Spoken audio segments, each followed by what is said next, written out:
Okay, Assalamu alaikum. Today we will discuss the recurrent miscarriage from the Green Tube guidelines.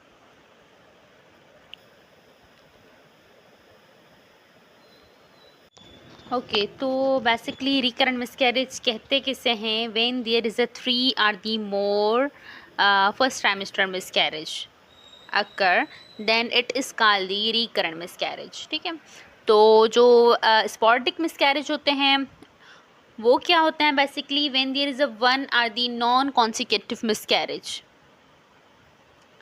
that is called the sporadic miscarriage. ठीक है, तो 3 या 3 से ज़्यादा अगर मिसकैरेज हो जाए फर्स्ट ट्राइमेस्टर में तो फिर उसे हम रिकरेंट मिसकैरेज कहेंगे.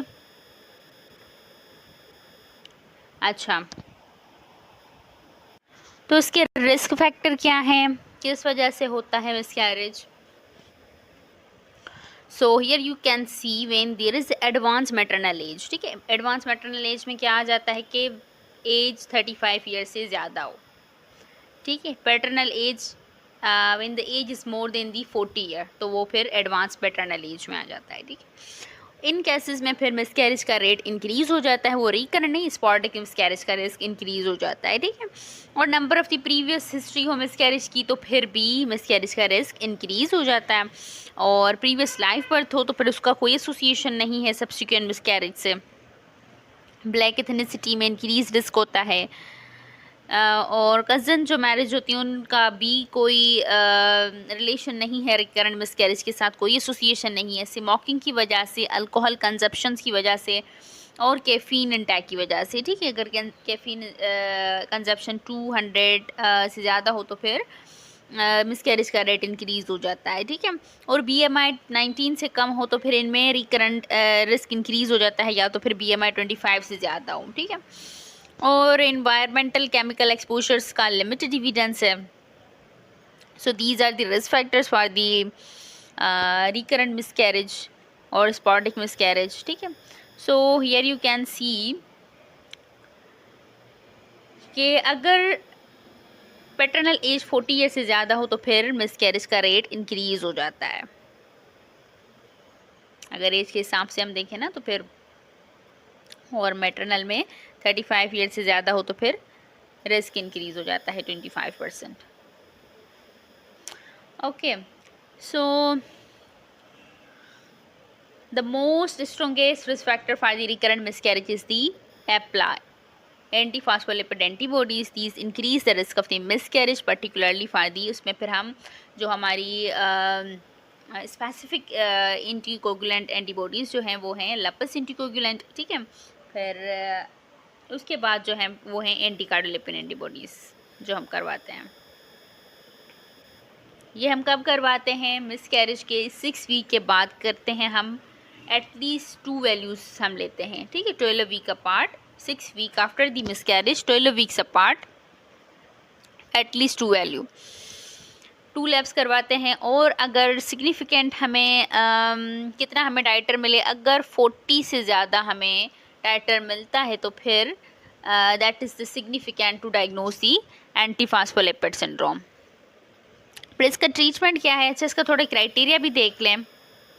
इसमें होता क्या है बेसिकली, एक तो इसका लेबॉर्ट्री डायग्नोस्टिक क्राइटेरिया होता है और एक होता है इसका हिस्ट्री इंडिकेटेड क्लिनिकल क्राइटेरिया होता है. ठीक है, अगर दोनों में से भी कोई एक क्राइटेरिया पॉजिटिव हो तो फिर हम पेशेंट को ट्रीट करते हैं. हम एस्प्रिन और हेपरिन स्टार्ट कर देते हैं विदिन दी जब से उसकी प्रेगनेंसी टेस्ट पॉजिटिव हो अप टू 34 वीक्स तक. ठीक है, तो एडवर्स प्रेगनेंसी आउटकम होते क्या हैं एप्ला में, there is the 3 or the more consecutive miscarriage before the 10 week. It means के फर्स्ट ट्राइमेस्टर मिसकैरेज हों वो 3 से ज़्यादा हों. ठीक है, 1 or the more morphological normal fetus losses after the 10th week of the gestation. 1 or the more preterm birth before the 34 week of the gestation because of the placental disease. तो या तो हिस्ट्री देगी preterm birth की, that is before the 34 week, या तो 1 foetal loss होगा after the 10 week, या तो फिर 3 मिसकैरेज होंगे before the 10 week. Okay, so that is in the criteria for the APLA. अच्छा, एक्वायर्ड में फिर आपके पास आ जाता है ठीक है। उसमें फिर आपके पास there is a very weak association with the recurrent miscarriage. ठीक है, उसमें फिर आपके पास फैक्टर 5 आ जाता है और प्रोटीन एस आ जाता है और प्रोटीन सी आ जाता है। Factor 5 appear to be associated with the first and particularly second trimester recurrent miscarriage, और prothrombin gene mutation is associated with the recurrent miscarriage. Protein S has the no demonstrated association with the recurrent miscarriage, और protein C B associated नहीं होता. So inherited thrombophilia में आपके पास factor 5 आ जाता है और prothrombin gene mutation आ जाता है. अच्छा, इनमें हम ट्रीटमेंट नहीं देते पेशेंट को, हम इन्वेस्टिगेट करते हैं, बल्कि बट ट्रीट नहीं करते अगर कोई एसोसिएटेड रिस्क फैक्टर ना हो। तो अगर पेशेंट को थ्रोम्बोसिस का रिस्क है, ठीक है, तो फिर हम ट्रीट करेंगे, अदरवाइज हम ट्रीट नहीं करेंगे। ओके, इसमें इनहेरिटेड थ्रोम्बोफिलिया में मिथाइलिन टेट्राहाइड्रोफोलेट रिडक्टेस की भी एसोसिएशन है, हेट्रोजाइगस और होमोजाइगस दोनों की एसोसिएशन है रिकरेंट मिसकैरेजेस में। ठीक है, और एंटीथ्रोम्बिन 3 की डेफिशिएंसी अगर हो जाए तो उसकी रेयर एसोसिएशन है, उसकी मोस्टली स्पॉटिक मिसकैरेज के साथ होती है, रिकरेंट में नहीं होती है। So these are the acquired and the inherited thrombophilias. Acquired हमने पढ़ा एप्ला, उसकी जो स्ट्रॉन्ग एसोसिएशन है, मोस्ट कॉमन जो रिस्क फैक्टर है मिसकैरेज का वो है एंटी फास्फोलिपिड एंटी सिंड्रोम। ठीक है, अच्छा, जेनेटिक में फिर आप क्या आ जाता है, पेरेंटल क्रोमोसोमल म्यूटेशन। ठीक है, फिर उसमें रिकरेंट मिसकैरेज का रिस्क इंक्रीज हो जाता है,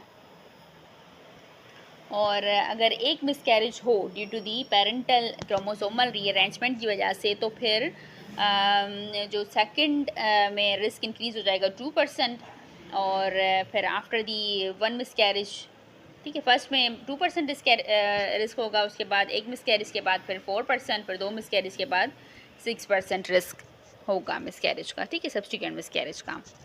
और फीटल क्रोमोसोमल एनॉमलीज को देखें। Okay, so chromosomal anomaly of the pregnancy is the commonest cause of the sporadic as well as the recurrent miscarriage। दोनों का जो मोस्ट कॉमन काज अगर आपसे पूछें तो वो है chromosomal anomaly of the pregnancy. ठीक है, और जो स्ट्रॉन्गेस्ट रिस्क फैक्टर पूछें रिकरेंट मिसकैरेज का, तो वो फिर अप्लाई। ठीक है, अच्छा, सब्सिक्वेंट मिसकैरेज का रिस्क इंक्रीज हो जाता है अगर यूप्लाइड प्रेगनेंसी हो। ठीक है, यूप्लाइड है, यहाँ पे एम्प्लॉयड ही नहीं है, तो ये आपने देखना है, इसका स्ट्रॉन्ग एसोसिएशन है विद द रिकरेंट मिसकैरेज के साथ। अच्छा, the incidence of the aneuploidy in the recurrent miscarriage was found about the 40%।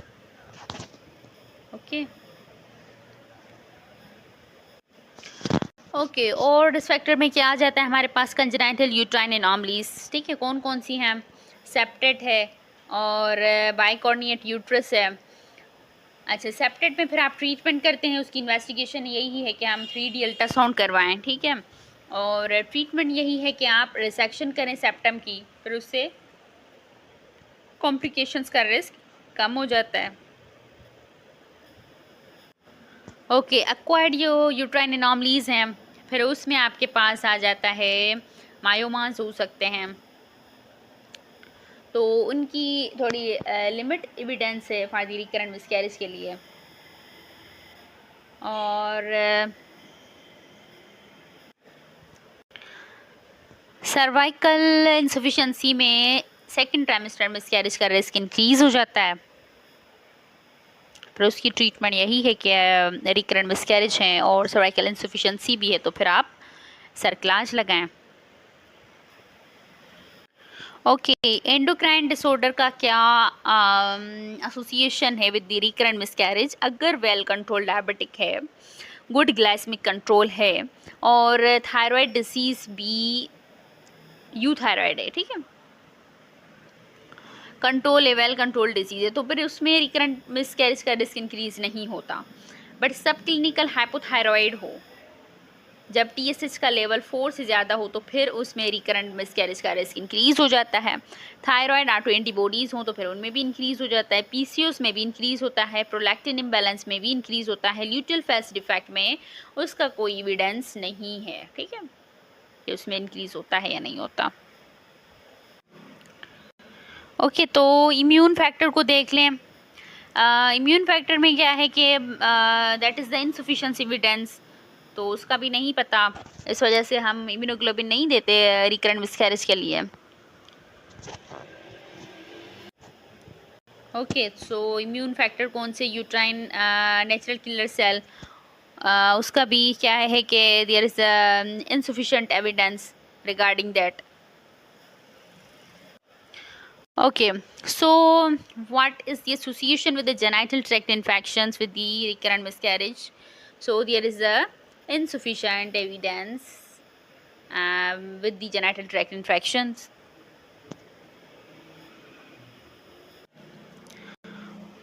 Okay, so increased DNA fragmentation is increase the risk of the recurrent miscarriage. That is the BCQ.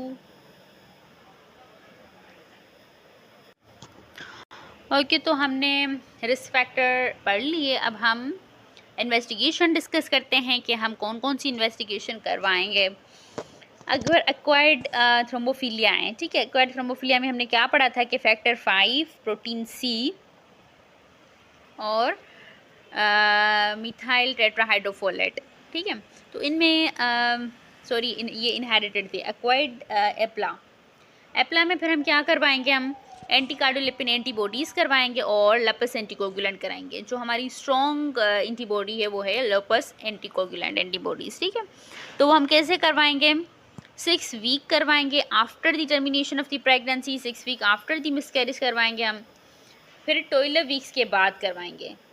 At least हमने 2 test करवानी है जो positive आए। Positive का क्या मकसद है, जब 40 इंटरनेशनल यूनिट से ज़्यादा वैल्यू आ जाए लपस एंटीकोगुलेंट की। ठीक है, तब हम उसे पॉजिटिव कहेंगे। तो फिर हमने ट्रीट करना है पेशेंट को। ट्रीटमेंट में क्या देना है, जैसे प्रेगनेंसी टेस्ट पॉजिटिव हो तो हमने उसको एस्पिरिन और हेपरिन दोनों देने हैं और up to 34 week of the gestation तक देना है। ओके, सो इनहेरिटेड में women with the second trimester miscarriage may be offer the testing for, हम इसमें इन्वेस्टिगेशन तो करेंगे फैक्टर 5 की, प्रोथ्रोम्बिन की, प्रोटीन एस की। ठीक है, but they should be the made aware that there is a currently limited evidence that the treatment changes. Okay, तो इनहेरिटेड में हम इन्वेस्टिगेट तो करेंगे बट ट्रीट नहीं करेंगे। ट्रीट तब करेंगे जब कोई एडिशनल रिस्क फैक्टर हो। ठीक है, पेशेंट को थ्रोम्बोसिस हो जाए तो फिर उस केसेस में करेंगे ट्रीट, अदरवाइज नहीं करेंगे। ठीक है,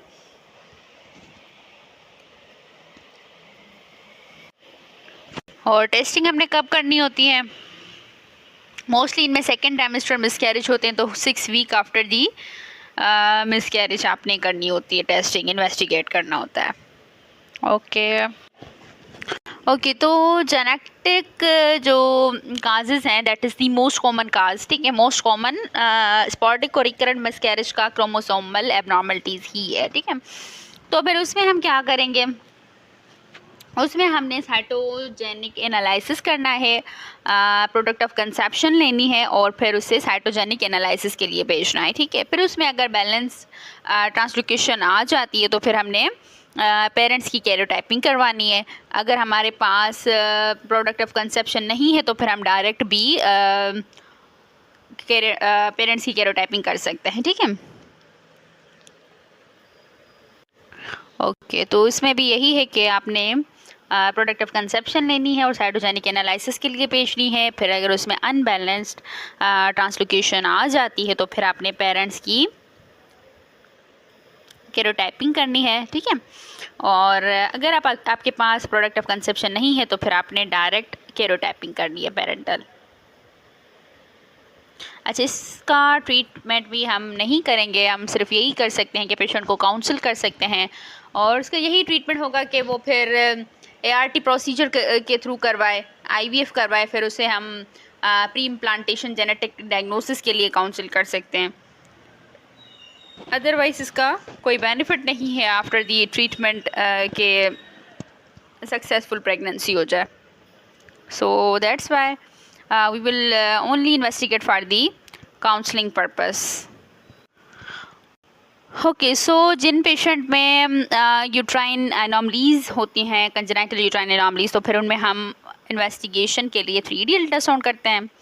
फिर अगर यूट्राइन सेप्टम है तो फिर उसकी रिसेक्शन करेंगे। उससे ये होगा कि इनफर्टिलिटी तो इम्प्रूव नहीं होती उससे, बट रिकरेंट मिसकैरेज का रिस्क डिक्रीज़ हो जाता है। थायराइड में आपने ये करना होता है कि जब भी पेशेंट हमारे पास आएगी रिकरेंट मिसकैरेज के साथ और अगर आपको लग रहा है कि उसे थायराइड डिसऑर्डर है तो आपने थायराइड फंक्शन टेस्टिंग करवानी है उसकी, ठीक है, for the assessment of the thyroid peroxidase antibodies. फिर अगर TSH लेवल 4 से ज़्यादा आ जाता है तो फिर आपने उसको ट्रीट करना है, ठीक है। तो मोस्टली जो रिकरेंट मिसकैरेज में है वो है कि सब क्लिनिकल हाइपोथायरॉयडिज्म में रिकरेंट मिसकैरेज का रिस्क इंक्रीज़ होता है, तो आपने उसको ट्रीट करना होता है। ओके सो इम्यून फैक्टर का कोई रोल नहीं है, कोई एसोसिएशन नहीं है, इस वजह से हम ना तो इन्वेस्टिगेट करेंगे ना तो ट्रीट करेंगे।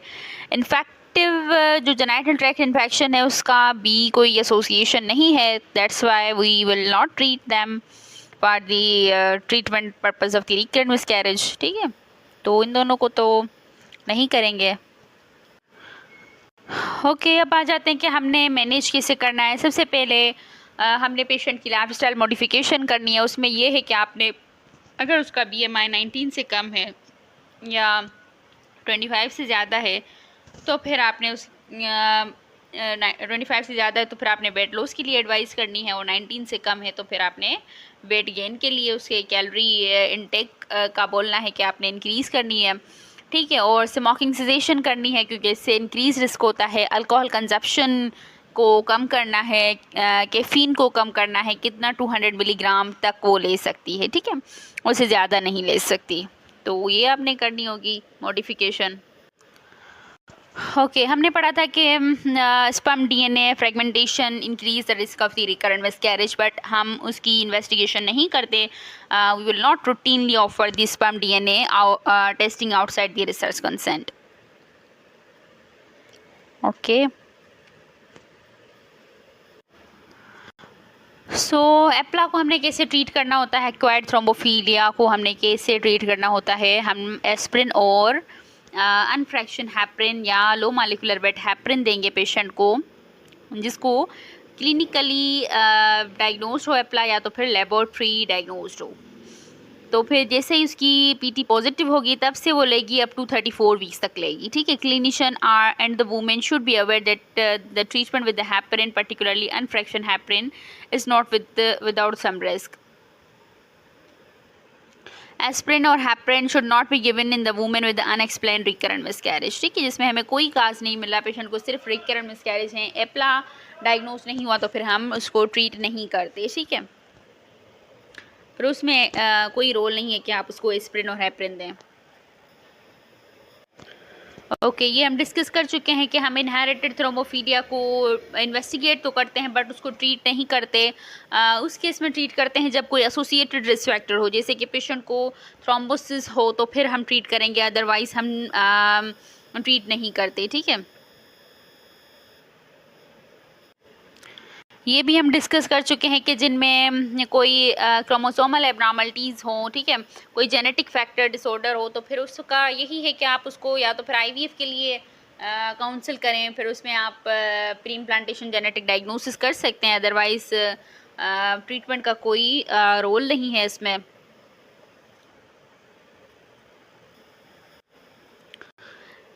कंजेनिटल यूट्राइन एनॉमलीज का भी हम पढ़ चुके हैं कि हम अगर रिसेक्शंस ऑफ द यूट्राइन सेप्टम करें तो फिर इससे ये होगा कि रिकरेंट मिसकैरेज का रिस्क कम हो जाएगा, बट इसका इनफर्टिलिटी पे कोई बेनिफिट नहीं है, ठीक है। बाकी जो एक्वायर्ड यूट्राइन एनॉमलीज हैं उनकी वीक एसोसिएशन है और उसको ट्रीट करने से भी कोई इंक्रीज रिस्क डिक्रीज रिस्क नहीं होगा रिकरेंट मिसकैरेज का।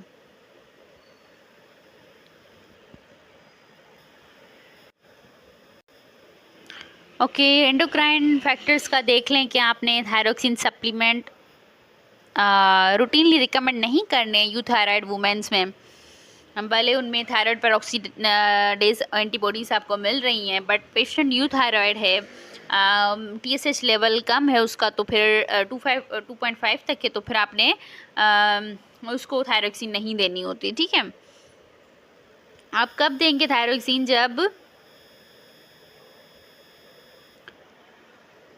TSH का लेवल 4 से ज़्यादा हो तो आपने थायरोक्सिन देनी होती है पेशेंट को। और आपने रेगुलर TSH मेजरमेंट करनी होती है from the 7 to 9 week of the gestation, जिन पेशेंट में थायराइड पेरोक्सीडेज एंटीबॉडीज़ पॉजिटिव हों और जो पेशेंट सब क्लिनिकल हाइपोथायराइडिज्म जे में हो। फिर उनमें आपने रूटीनली रेगुलर उसकी TSH मॉनिटरिंग करनी होती है। ठीक है, और थायरोक्सिन सिर्फ आप तब देंगे जब TSH का लेवल 4 ml से ज़्यादा हो। इट मीन्स के अगर 4 से ज़्यादा होगा तो फिर वो मॉडरेट सब क्लिनिकल हाइपोथायराइड में आएगा, और जब 2.5 से कम होगा तो फिर वो माइल्ड हाइपोथायराइड में आएगा। ठीक है, तो माइल्ड में भी आपने मेजरमेंट तो करनी है, उसकी रेगुलर मेजरमेंट आपने माइल्ड में भी करनी है, मॉडरेट में तो वैसे ही करनी है, बट मॉडरेट में ये है कि आपने उसको ट्रीट करना है, आपने थायरोक्सिन सप्लीमेंट उसको देनी है। ठीक है, और प्रोजेस्टेरोन सप्लीमेंट का ये है कि should be considered in the women with the recurrent miscarriage who present with the bleeding in the early pregnancy. तो आपने 400 वाजाइनल प्रोजेस्टेरोन देनी है twice at the time of the bleeding until the 16 week of the gestation. Okay, बाकी routine supplement should be use with the caution in asymptomatic women with unexplained recurrent miscarriage. तो उसका कोई evidence नहीं है कि आप रूटीनली दें। अगर पेशेंट ब्लीडिंग के साथ आ रही है, रिकरेंट मिसकैरेज की हिस्ट्री है, अब आपके पास आई है ब्लीडिंग के साथ, तो आप उसको माइक्रो आयोनाइज प्रोजेस्टेरोन दे सकते हैं 400 milligram up to 16 weeks of gestation तक। ठीक है, ओके, तो इम्यून फैक्टर की वैसे ही वीक एसोसिएशन है, तो फिर इसको ना तो हम इन्वेस्टिगेट करते हैं और ना ही हम ट्रीट करेंगे इसको तो छोड़ दो। मेल फैक्टर को भी ट्रीट नहीं करेंगे हम, इससे प्रेगनेंसी रेट इम्प्रूव नहीं होता, तो हम ट्रीट नहीं करेंगे इसको। ओके, अनएक्सप्लेन्ड रिकरेंट मिसकैरेज का ये है कि आपने एंडोमेट्रियल स्क्रैच नहीं लेनी होती, कोई बायोप्सी वगैरह नहीं लेनी होती अनएक्सप्लेन्ड रिकरेंट मिसकैरेज में, उसका कोई रोल नहीं है। सब्सिक्वेंट मिसकैरेज में आपने क्या करना होता है कि women should be made for the provisions in the people to receive the appropriate supportive care and treatment of the communications for the health care professional, ultrasound examination and assist to the service and case of the subsequent miscarriage में सिर्फ आपने उसको supportive care देनी होती है। ठीक है, expected management करनी होती है पेशेंट की, फिजियोलॉजिकल साइकोलॉजिकल सपोर्ट देनी होती है। ओके, जो भी पेशेंट अनएक्सप्लेन्ड रिकरेंट मिसकैरेज के साथ आती हैं, ठीक है, उन सबको आपने साइकोलॉजिकल सपोर्ट ज़रूर देनी होती है, उनको रेफ़र करना होता है। ठीक है, उन सेंटर्स में, ताकि क्योंकि फिर इनमें डिप्रेशन एंजाइटी का रिस्क ज़्यादा हो जाता है, तो फिर आपने इनको साइकोलॉजिकल सपोर्ट ज़रूर देनी होती है। ओके, सो समरी देख लो। रिकरेंट मिसकैरेज हम कब कहते हैं? जब 3 और 3 से ज़्यादा फर्स्ट ट्राइमेस्टर मिसकैरेज हो तो फिर हम रिकरेंट मिसकैरेज कहेंगे। स्पॉर्डिक तब कहेंगे जब फर्स्ट ट्राइमेस्टर मिसकैरेज हो एक, या तो फिर नॉन कॉन्सिक्यूटिव मिसकैरेज हो तो फिर हम स्पॉर्डिक मिसकैरेज उसे कहेंगे। ठीक है, और रिकरेंट मिसकैरेज में हमने एक्वायर्ड थ्रोम्बोफिलिया की टेस्टिंग ऑफर करनी है, उससे एप्ला को हमने रूल आउट करना है। उसके लिए हम क्या करवाएंगे? लुपस एंटीकोगुलेंट करवाएंगे, that is the most important. और उसके बाद कौन सी एंटीबॉडीज इंपॉर्टेंट है? That is the anticardiolipin. ठीक है, और अगर सेकेंड ट्राइमेस्टर मिसकैरेज में पेशेंट हमारे साथ आती है तो फिर उसमें इनहेरिटेड थ्रोम्बोफिलियास मोस्ट कॉमन है, उसमें फिर फैक्टर 5 आ जाता है और प्रोथ्रोम्बिन आ जाता है और प्रोटीनेस आ जाता है। अच्छा, इनहेरिटेड थ्रोम्बोफिलिया की वीक एसोसिएशन है, दैट्स वाई हम इसको ट्रीट नहीं करते, बट अगर it is associated with the in other risk factor तो फिर हमने ट्रीट करना है, अदरवाइज हम नहीं करेंगे इसको। Routine testing for the protein C और antithrombin and methylene tetrahydrofolate reductase mutation is not recommend, इनकी हमने इन्वेस्टिगेशन नहीं करनी होती। हम अगर इनहेरिटेड थ्रोम्बोफिलिया में भी अगर इन्वेस्टिगेट करेंगे तो फिर सिर्फ फैक्टर 5, प्रोथ्रोम्बिन जीन और प्रोटीन एस को करेंगे। ठीक है, साइटोजेनिक एनालिसिस हमने करना होता है, वो किसका हम करते हैं, प्रेगनेंसी टिश्यू लेते हैं, ठीक है, प्रोडक्ट ऑफ कंसेप्शन लेते हैं, हमने सब्सिक्वेंट मिसकैरेज की प्रोडक्ट ऑफ कंसेप्शन लेनी होती है, फिर उससे साइटोजेनिक एनालिसिस के लिए भेजना होता है। फिर अगर उसमें अनबैलेंस्ड ट्रांसलोकेशन आ जाती है तो फिर हमने पेरेंटल पेरिफेरल ब्लड कैरियोटाइपिंग करनी होती है। अगर हमारे पास प्रोडक्ट ऑफ कंसेप्शन नहीं है तो फिर हमने डायरेक्ट पेरिफेरल ब्लड कैरियोटाइपिंग लेनी होती है, पेरेंटल, वो हमने करनी होती है, ठीक है। फिर हमने पेशेंट को काउंसिल करना होता है। अगर पेशेंट में कंजेनाइटल यूट्राइन एनोमलीज हैं तो फिर हम 3D अल्ट्रासाउंड करेंगे, अगर सेप्टम है तो फिर उसे रिसेक्ट करेंगे। अगर थायराइड पेरोक्सीडेज एंटीबॉडीज़ हैं तो फिर हमने उसकी फॉलोअप पे रखना है उसको, ठीक है। और अगर TSH लेवल 4 से ज़्यादा है तो फिर हमने उसको ट्रीट करना है। इम्यूनोलॉजिकल स्क्रीनिंग का कोई रोल नहीं है। और BMI हमने 19 से 25 तक रखना है। अल्कोहल कंजप्शन को लिमिट करना है, कैफीन 200 से कम करनी है। और जिनमें एप्ला डायग्नोस हो जाए उसमें फिर हमने एस्पिरिन और हैपरिन देनी है from the positive pregnancy test up to 34 week of the gestation.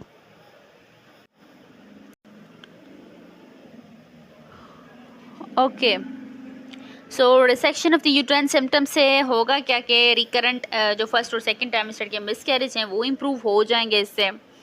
Thyroxine supplement आपने रूटीनली नहीं देनी होती हर पेशेंट में जिनमें थायराइड पेरोक्सीडेज एंटीबॉडीज़ पॉजिटिव हैं, बट पेशेंट यूथायराइड है तो फिर आपने थायरोक्सिन नहीं देना होता। अब तब देंगे जब TSH का लेवल 4 से ज़्यादा हो। प्रोजेस्टेरोन सप्लीमेंट आप देंगे उन पेशेंट्स में जब रिकरेंट मिसकैरेज के साथ पेशेंट हो और उसको ब्लीडिंग की कंप्लेन हो और आपके पास आई हो अर्ली प्रेगनेंसी में, तो आप 16 वीक्स तक उसे 400 मिलीग्राम आप माइक्रो आयोनाइज प्रोजेस्टेरोन दे सकते हैं। अनएक्सप्लेन रिकरेंट मिसकैरेज में आपने सपोर्टिव केयर करनी होती है सिर्फ। So that's all about the recurrent miscarriage.